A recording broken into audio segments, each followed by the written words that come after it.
He was diagnosed in early March. More than 6 months later, Yale University professor and patient zero is still feeling the effects. My heart was beating out of control, crushing chest pain, inability to breathe. The pain was so bad that I was in, they were giving me morphine. The doctor said, "You do not have the flu." I said, "Great." He said, "No, not good. You probably have new coronavirus." There's a lot of blood draws, and there are huge IVs that are associated with being intubated. My fever kept getting worse and worse until I was running 104. I just went to organ failure. My lungs and my heart were damaged in the inflammation. I have the pain of not being able to be very active still. Dr. Richard Gard joins us now. You've been through so much since March. What was it like when you were first diagnosed? It was very scary, especially for my wife who had been with me. And suddenly I was put into a what's called a negative airspace isolation room.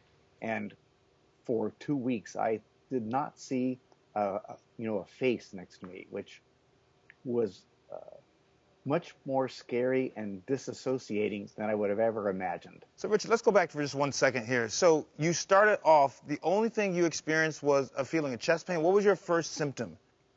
That I couldn't breathe and my chest was being crushed. And then that moved into a terrible headache, and then eventually joint pain that took over more and more, and a fever. So that's where I started feeling like this is the flu. This is like a super flu. And at the time, I was not thinking COVID at that time, even though it was in full bloom in Europe and coming across here.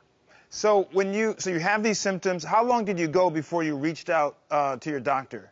I had the chest problem the night, and my wife said, "You've got to call the doctor and see if you should go in." So I called at like 7 a.m. and I have wonderful doctors, and they said, "Come right into emergency. You probably had a heart attack, or you're about to have a heart attack." Nobody thought.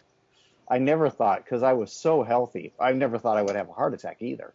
Wow. I'm an athlete and a sailor and a very active teacher and conductor, and everything was wonderful. I would have never guessed how my life would, my future would change in a day. So you're sitting in this ISO chamber. You're conscious, correct? Yes. Yes. Just in a lot of pain, which they just give you like Tylenol at the time. They didn't know what to do. But you have no real contact except for the healthcare professionals who are all gowned down. How did that make you feel?